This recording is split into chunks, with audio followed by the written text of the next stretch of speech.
What's going on, y'all? What's up? What's up? What's up? It's your favorite dark skinned friend with a beard, Unity. All right. Well, today I'm going to be reacting to a random video, like usual. This one's called something about they escaped a 17-story prison using dental floss. We're gonna see what's cracking. Go ahead and get my screen share on so y'all can see what's cracking with it, boy. No, man, I'll give y'all the entire screen. Gotta see it all, man. Gotta see it all. As you can see in the background, still got my birthday decorations up because it's my birthday for the rest of the month. You feel me? So we celebrating all day, every day. ADED. Okay. Don't get me started. Yeah. If you're wondering, my mom got me this nice silk robe. I ain't took it off since she got it. All right, let's get it. Take you over here. Yeah. All right. Let's make sure everything else is lined up. All right. Once again, they escaped a 17-story prison using dental floss. Shout out to Plan Escape for the video. Go ahead and let's see what's cracking. Two men are dangling from a skyscraper. It's 3 a.m., December, and freezing cold. They aren't window washers, and they aren't stuntmen. They are convicted bank robbers, and they're hanging by a thread. Literally. Their lifeline is a 200-foot rope made entirely of bed sheets, reinforced with thousands of strands of dental floss. One slip, one weak knot, one gust of wind whipping between the high rises, and they plummet 17 stories onto solid concrete. The building they are escaping from is the Metropolitan Correctional Center, a federal prison designed to be inescapable. But Joe Spanks and Kenneth Connolly didn't spend 6 months smashing a concrete wall just to fall. They have just executed the most audacious jailbreak in modern American history. And the craziest part? Right now, the guards inside think Banks and Connolly are sleeping soundly. They left decoys in their beds and replaced the steel bars they ripped out of the window frame with fakes so convincing nobody noticed. This isn't just an escape. It's a magic trick performed at 17 stories in the air. They're about to vanish, triggering a massive FBI manhunt, and the authorities don't realize they aren't just chasing two desperate men, they are chasing the ghosts who managed to walk. This game is crazy different from anything I've played.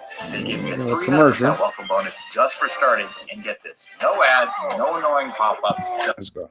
Solid wall. Perhaps motivated by the $500,000 in stolen cash that the FBI still hasn't found. The story starts 5 days earlier inside a federal courtroom. Joseph Joe Spanks, 37 years old, is standing trial. Banks is notorious. I don't know about you, but he just looked like he was a bad kid for no reason. Like, I'm not talking about like beating up other kids and stuff. Like, I'm talking about like he just looked like he just used to get into shit. You feel me?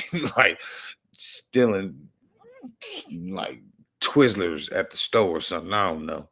He just looked like he was mischievous, so I can only imagine. Let's go. The FBI called him the second-hand bandit because he committed his robberies wearing used thrift store clothing, making him incredibly hard to identify. He wasn't a petty thief. He just Banks looked was bad. prolific. In just a few heists, he has stolen over $589,000. And the crucial detail, over $540,000 of that was still missing. Banks didn't trust the system.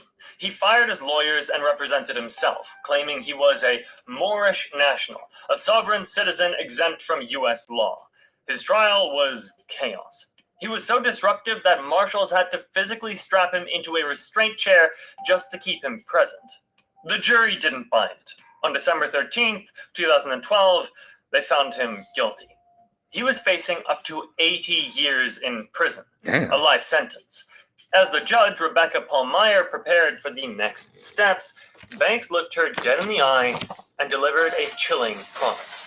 He told her he would be seeking retribution.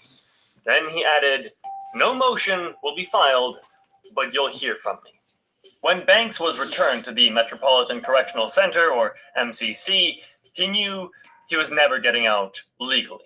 The MCC Chicago is unique. It's not spread out over acres of land surrounded by fences.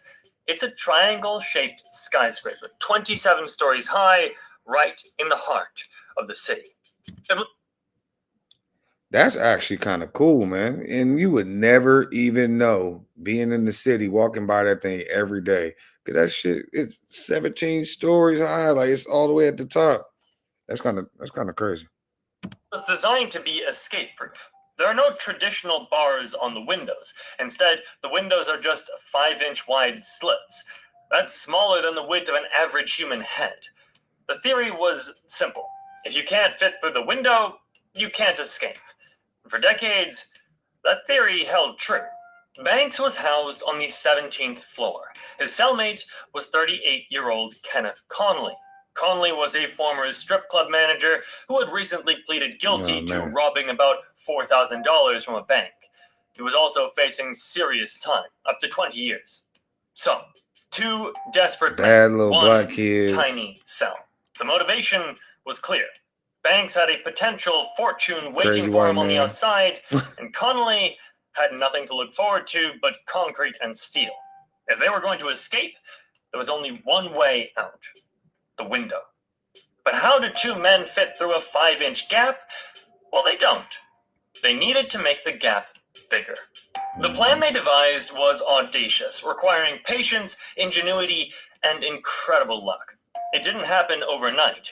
This took weeks, maybe months. First, they needed tools. Where do you get a sledgehammer in federal lockup? Well, you don't. You improvise. Investigators believe they smuggled heavy metal parts, possibly from a floor buffer machine or maybe even a bell bar from the weight room, back to their cell. This became their chisel and hammer. Slowly, agonizingly, they began to smash the cinder block wall surrounding the window frame. This was the most dangerous part. The noise of the metal on concrete echoes. They had to work in short bursts, timing their strikes with the rattling of food carts or the slamming of doors. Every swing risked discovery. Every speck of dust and debris had to disappear. So they flushed it down the toilet, bit by bit, day after day. They couldn't just leave a gaping hole in the wall while they worked. They needed camouflage. They pulverized the dust and mixed it with soap or toothpaste, creating a paste that matched the color of the wall. They used that paste to cover their progress. Eventually, they managed to remove an entire cinder block and dislodge the steel security bars. But they couldn't escape yet. They needed a way down. You can't just jump 17 stories. So they needed a rope. A 200-foot rope. Banks and Conley started hoarding bed sheets. They had to manipulate the laundry system, bribe other inmates, or slowly steal them over time. But prison bed sheets are thin. They knew the sheets alone wouldn't hold the weight of two grown men. And this is where the genius detail comes in. Dental floss. They collected thousands of yards of dental floss. They braided the floss into the bed sheets, reinforcing the entire length. Okay, so boy, the mind is a very powerful thing, because to think to chisel a whole cinder block's worth of the window out without being noticed, then get a rope made of dental floss. I would have never thought about that. I'm telling you, when somebody want to get away, they're gonna get away, and that is crazy. Of the rope. Dental floss, when braided, is incredibly strong. It turned a flimsy collection of sheets into a viable escape tool. They even fashioned harnesses so they could descend safely. The scale of this operation inside a tiny cell is mind-boggling. They were hiding tools, a cinder block, steel bars, and a 200-foot rope. But they had one more problem. If a guard looked closely at the window, they would see the missing steel bars. So, Banks and Conley created fakes. They reportedly used cardboard from toilet paper rolls, colored to look like metal, and placed them in the window slots. From a distance, the cell looked. This game is crazy different from anything I've played. They gave me a 300% welcome bonus just for starting, and get this, no ads, no annoying. The real steel bars? They shoved those deep inside their mattresses. They even prepared their bodies. Knowing the hole would be incredibly tight, both men reportedly started dieting, trying to lose weight to ensure that they could fit through the gap. Everything was meticulously planned. For Banks, the clock was ticking faster after his conviction, and the time was now. Monday, December 17th, 2012, at 10 My birthday on December 16th. Just a little side note. p.m., the guards conducted a routine head count. Banks and Conley were both present. The guards marked them down and move on. They didn't notice the fake bars. As soon as their tier was quiet and the lights dimmed, Banks and Conley got to work. They needed to buy themselves hours. They prepared their decoys. They took their clothes and extra sheets and molded them under their blankets into the shapes of bodies. If a guard shone a flashlight into the cell during the night, it would look like they were sound asleep. The moment of truth arrived. They removed the fake bars and loosened cinder block. They now had a hole just big enough to squeeze through. It was incredibly tight. They secured the bedsheet rope to the remaining structure of the window frame. They double-checked the knots. This was it. It was the early hours of Tuesday, December 18th. The temperature in Chicago was freezing, and the wind at that altitude was brutal. The men changed out of their orange jumpsuits and into street clothes they had hidden underneath. Then one of them squeezed through the narrow opening. Just imagine the vertigo. They were 17 stories above the street and in the dark, about to put their full trust in a homemade rope. They threw the rope over the sun. No way. It cascaded down the concrete wall, and they slipped into the harnesses, and then they began their descent. This wasn't a smooth, tactical rappel. This was a desperate slide down a rough surface. The friction was intense. When the FBI later recovered the rope, they found it stained with blood. Their hands were raw. They had to move quickly, but carefully. If the rope swung too much, they could smash against the building. If their grip slipped, they were dead. It must have taken several minutes to reach the body. Minutes where they were completely exposed. If anyone walking by had happened to look up, they would have seen the unbelievable sight of two men scaling down the side of the federal prison. Could you imagine taking a walk in the middle of the city? And you just look up and somebody just rappelling down the side like they Spider-Man or somebody? That would be crazy. But nobody looked up. At approximately 2:40 a.m., Joe Spanks and Kenneth Conley touched down on the street. They were free. They had defeated the skyscraper jail. They didn't waste a second. They ran a few blocks, and in a stroke of cinematic luck, they didn't have a getaway car waiting. Instead, they did what anyone in downtown Chicago does when they need a ride. They hailed a taxi. A cab driver picked up the two men in the middle of the night, completely unaware that he was now the getaway driver for the most high-profile escapees in the country. They told the driver to head south toward the suburbs. They paid with cash and vanished into the night. Back at the MCC, everything was quiet. The guards continued their rounds. At 3:30 a.m., a guard conducted a head count. He walked past the cell, flashed his lights inside, saw the two bodies in the bunks, and moved on. The security failures that night were catastrophic. The area where Banks and Conley descended was supposed to be monitored by video cameras, but the camera covering that wall was reportedly malfunctioning. Furthermore, the staffing levels that night were low. The guards were complacent. Hours passed. 4 a.m., 5 a.m., 6 a.m. Yeah, they had Around time to get 7 away. a.m., the morning shift started arriving for work. As employees walked toward the entrance, one of them noticed something strange. Dangling down the side of the building, blowing in the morning wind, was the long, knotted rope. The sight paralyzed the staff. It was so blatant, so absurd, that it took a moment to process. Panic immediately set in. The prison went into lockdown, guards rushed to the 17th floor. When they opened the door, they found the decoys. They ripped the blankets off. All I know is that night shift, everybody getting fired. Everybody getting fired because you got me messed up.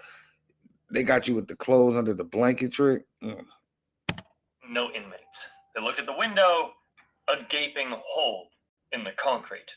Joe Spanks and Kenneth Conley were gone. They had at least a 4-hour head start. Out of there. News broke instantly, and it was a sensation. This wasn't just a prison break, it was a humiliation for the Federal Bureau of Prisons. The FBI immediately took over the investigation. A $50,000 reward was offered. The perceived threat Banks made to the judge suddenly seemed very real. Federal agents were assigned to protect Judge Paul Meyer and the prosecutors from the trial. The fear was that Banks hadn't escaped just to run, but to seek retribution as he promised. The manhunt was massive and chaotic. Heavily armed federal agents and local police swarmed the city. There was a report of a sighting at the Greyhound bus station. A SWAT team swarmed the station, but they found nothing. The investigators caught a break by tracing the taxi ride. The trail led them south to the area near Tinley Park. Sources revealed that Kenneth Conley went straight toward his mother's house. He showed up on the door. If they paid with cash, how did they know what taxi driver to, question about this? Like, it must have been CCTV and they saw them jump in the damn taxi and deducted it that way. I don't know. We'll figure it out.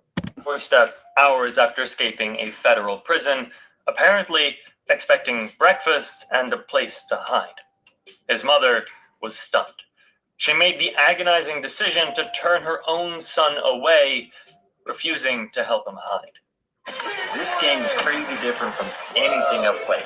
They gave me a 300% welcome bonus just for starting, and get this, no app.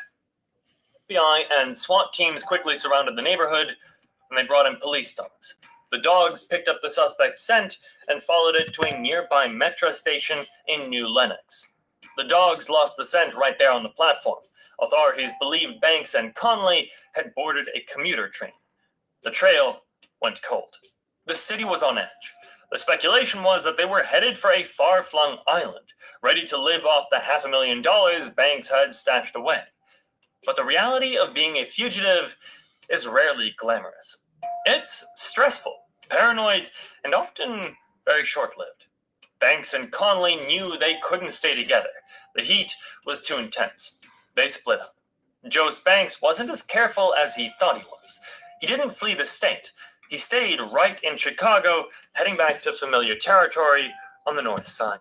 What an idiot. This fool has $500,000 to actually get away, and he goes back to the hood where he went and robbed the people in the first place. What a freaking... He deserved to get caught. I don't even know how this ends, but he deserved to get caught.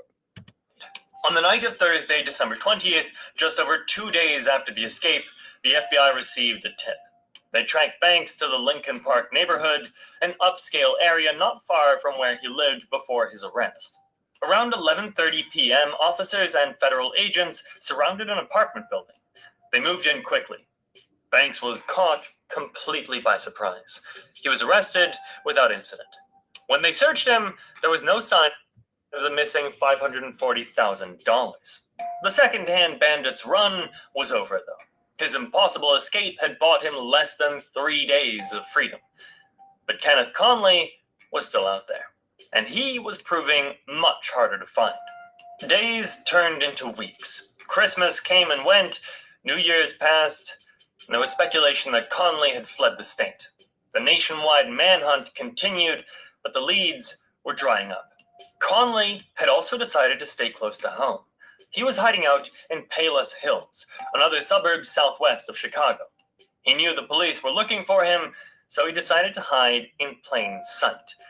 But his disguise wasn't exactly subtle.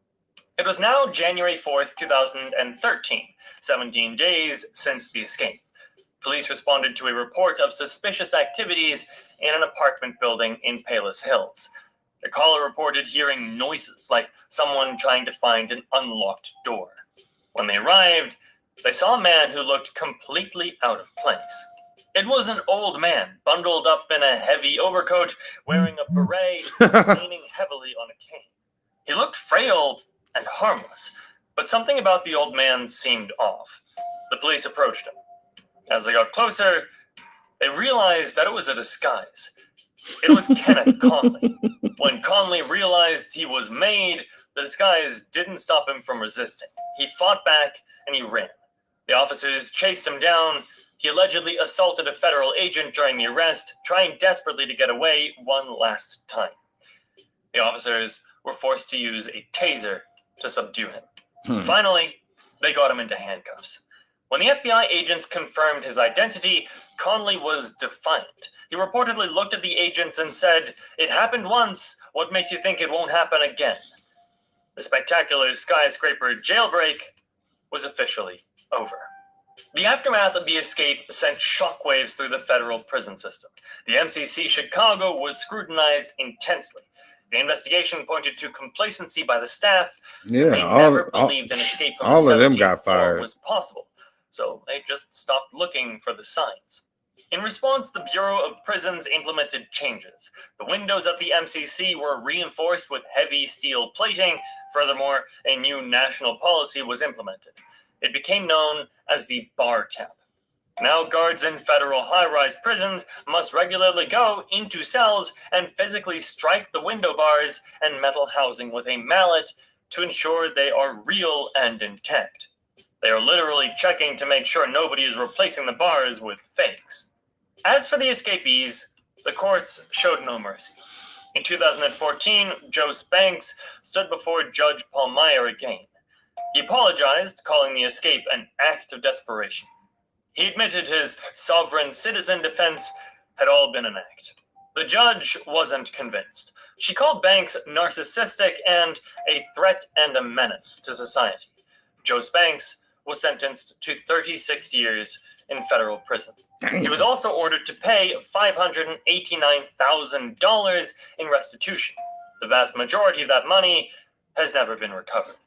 He's currently housed at USP Hazleton, a high-security penitentiary in West Virginia. Kenneth Conley's fate was similar.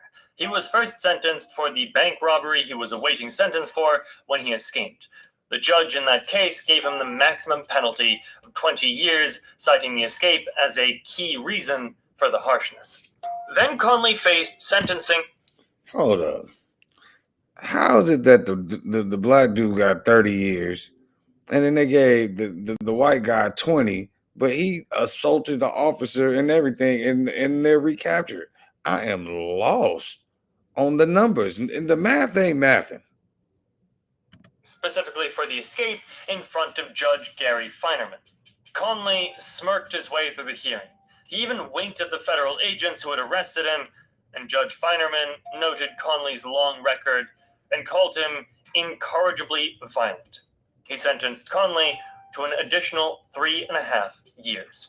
Conley was furious. He exploded in the courtroom, yelling profanities at the judge, telling him exactly where he could stick his sentence, and suggested the judge increase it to 5 years. Judge Feinerman simply replied, Okay. "Thank you." Kenneth Conley is currently incarcerated at USP Thompson in Illinois. Wow. If you enjoyed this Prison Break case, check out the channel. There you'll find many great stories just like this one. If you like what you see, please subscribe. I'd be very grateful, and I'll catch you next time. Well, all right there. What y'all think? Leave some comments in the comment section below. Yeah, that was wild. The people who were actually working at that jail deserve to all get fired. Anyways, let me go ahead and put this thing back on there.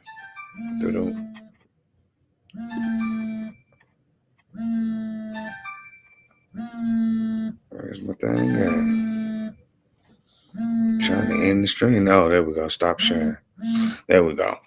Anyways, thank y'all for tuning in once again. And, it's your favorite dark skinned friend with a beard. Till next time. Eulogy.